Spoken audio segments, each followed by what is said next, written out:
Hey, good evening, good morning, good afternoon, wherever you're at today.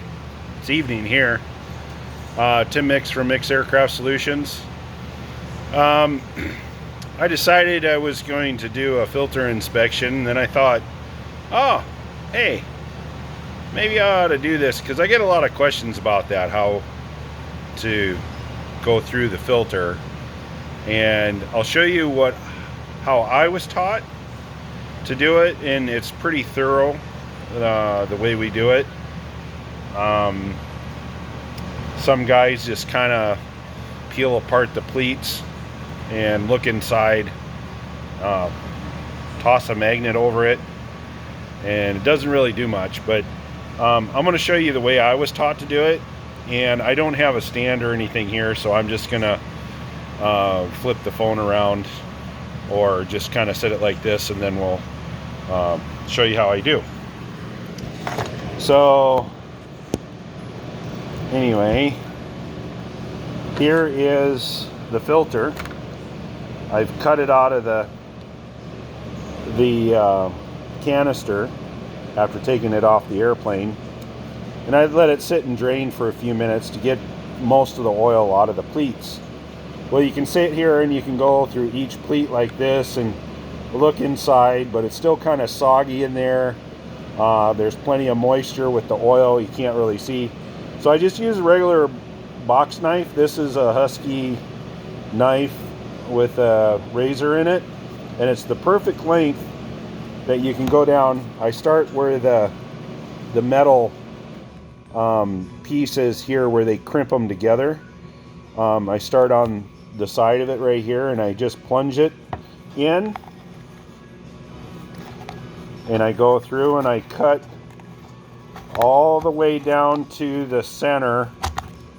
But like I say, the blade of the razor is the perfect length that you can go through and cut that.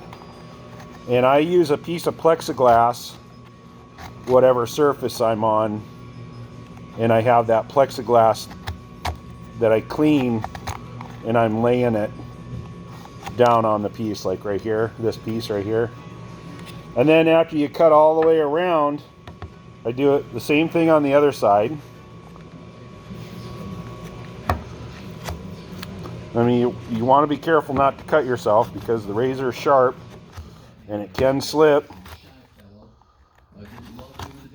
So you want to kind of stay right up against this edge right here, and you'll basically cut the whole element out.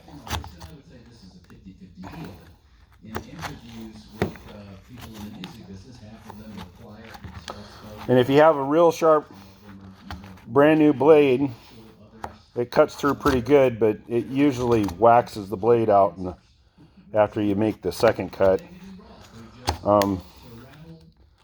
You use it for other stuff, but you won't be able to use it. And so then I pull it out like this with my thumbs, and then I cut up right underneath that metal piece like that. And then what you're able to do is you just peel it right out like that, right? You're not worried about what's on this side of it. This side here, that's where the oil gets pressed through. And then what you're left with is this. Okay? So you flip it to where the pleats that were facing out is what you want to look at. So from here, you can do a better visual and look at all the way down in the bottom of it. But this is what I was different. This is what I do differently than everybody else that I've run across. So I'm going to take off one of these gloves so I don't get it all over my phone. So I have a bucket here with some avgas in there. And what I'm going to do is I'm going to take this whole thing and drop it in there. And then I'm going to use my hand and agitate it. And I'm actually taking I can't hold this phone. I'm taking the filter element, and I'm rubbing my fingers on it inside the solution. So that way I'm washing the particles and everything outside that's in the oil still kind of stuck to the filter element. I just, you know, kind of rub back and forth, and you knock all the stuff off of there. So I'm going to pause it, and I'm going to come back after I do the whole thing. Okay, so now I'm back. So I'm going to show you what the filter looks like after I washed it. So you can see that it's not black anymore, and it's kind of an amber color, and it's actually really clean. Towards the end here, you can see it's a little darker, and that's because I didn't rinse it as much. I'm trying to think. So here's the canister, and you see, so 44, 39. So this oil has 35 hours on it, and it's a fairly new engine. So that's looks really good. If you, even after you clean this, and this is really dark and black in here, that's not a good sign. That's going to tell me that there's going to be more iron, that's really fine iron that gets caught in the fabric. But here is the solution now.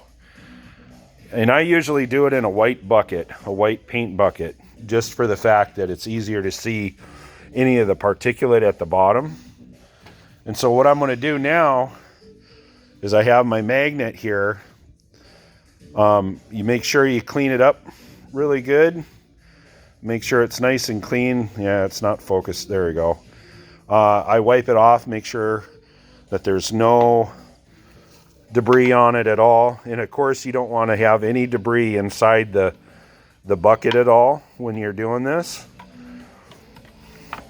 Again, this oil has 35 hours on it, and it's a Continental 0470U that has a P-Punk conversion in it. So it has a little bit bigger cylinders. I think it's the 520 cylinders that they put on. So that right there is pretty good for a Continental.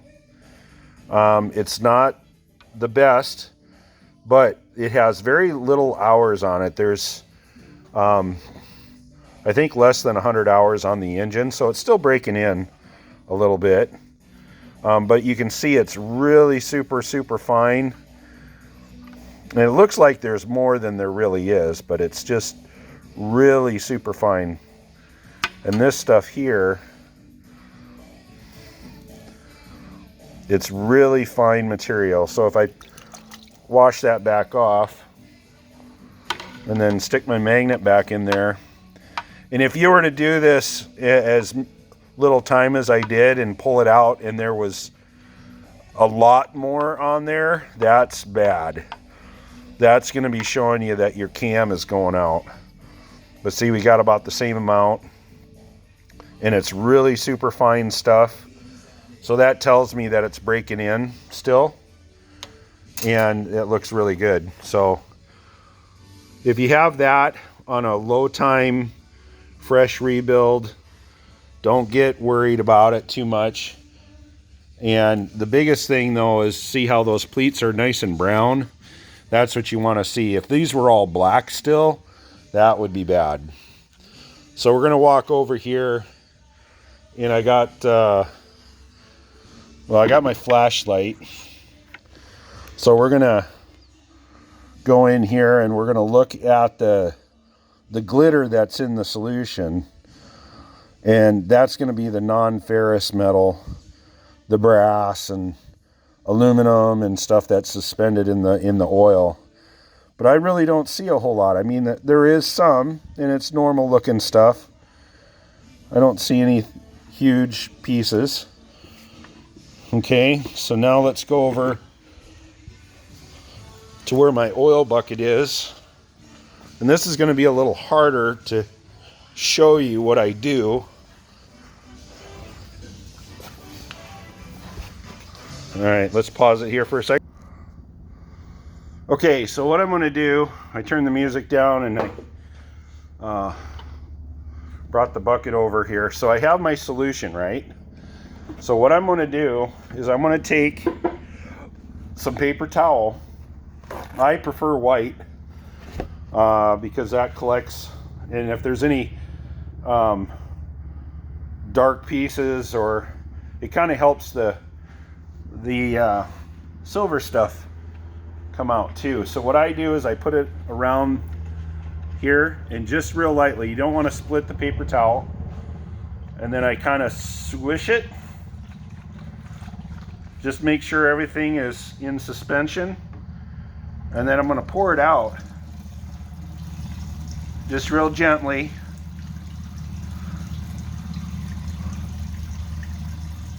It's kind of like when you're gold panning and you're panning out all the gold stuff, but you don't want to see anything in this pan. You don't want to see any gold or brass or silver. You see that stuff, he gets worried. So I just let it drain out, so it comes out nice and slow, goes through the paper towel.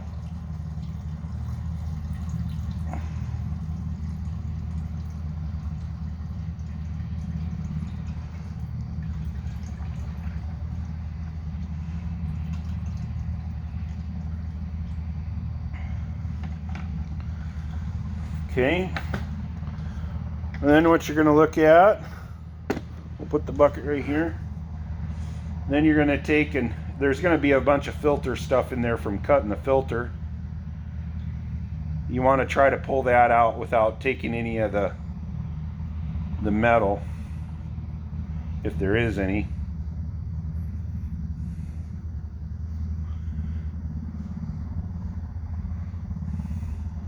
So I'll try to show you what I'm seeing here. So there's a little bit of brass right there.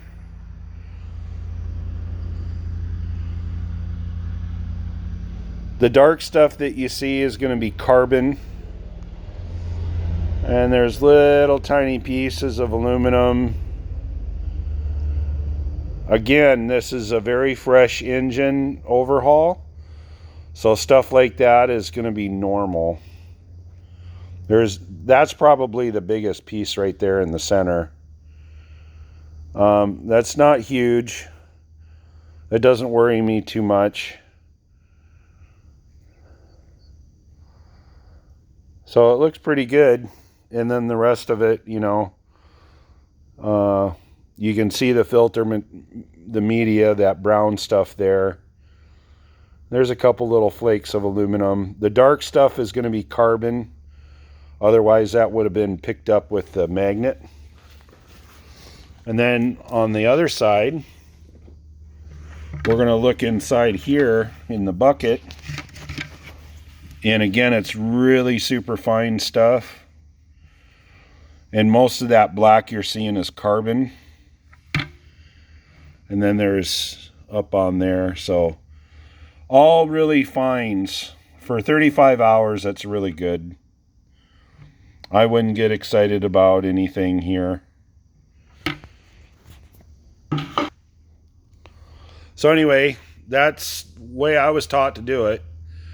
That way you get everything in the suspension of the fuel, and you're able to wash that filter and get the fines out, because that stuff you normally wouldn't see if you were just pulling the filter out and laying it on the table and looking at each of the pleats, because it's still going to have that oil colored to it.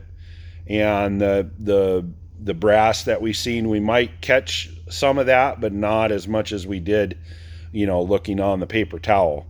And that's why I like to use a white paper towel. And if it's sunny outside when you're doing it, it really pops up. So, but you can use a real bright flashlight and, you know, shine it on there. And then you can kind of deduct on you know, what you're seeing, if it's good or bad. So, but from what I've seen, it all looks good. It's still in the break-in phase. And there's a lot of motor there that it's going through. The oil is getting circulated and stuff like that, and pulling all that. And, you know, there could have been some of that stuff in there from the very first initial run when stuff was fine in its home. So if you found that stuff later on, you know, a couple thousand hours or 1,000 hours, let's say 500 hours down the road, and it was starting to shed big chunks like that, then you might like go, we need to keep an eye on that. So the other way to do it would be take an oil sample, and that is after you run up your engine and get it all nice and warm and everything circulated. You drop about a quart of oil, and then you take a sample in the stream and then send that off for analysis, and they can tell you parts per million of everything that's in there. And some say it's worth it, and some say it's, you know, just gee whiz material or knowledge. But if you start it and you do it often enough, you can put a trend to where you can actually see the engine starting to break down. So anyway, that's what I got for you. Hope you have a good evening. Everything's going good where you're at. Merry Christmas and Happy New Year to all. I probably won't get another video out until later on. So we're getting the Satabria together. It was supposed to fly away today, but the weather was questionable, and I had a couple little things that I had to finish up on it, and it just didn't work out. So hopefully we'll be able to do that maybe next week or the week after the beginning of the year, and it be 100% zero problems, and it flies away and everybody's happy. So, but that's done, and I'll have to do a quick video on that. And I got other videos too that I need to put up, and everybody's asking and saying that they've been liking watching them. So anyway, if you like it, subscribe or hit the like button, give me a thumbs up, and subscribe, send to your friends if you know you think it's worth it. If not, I don't care. Have a good night. Bye.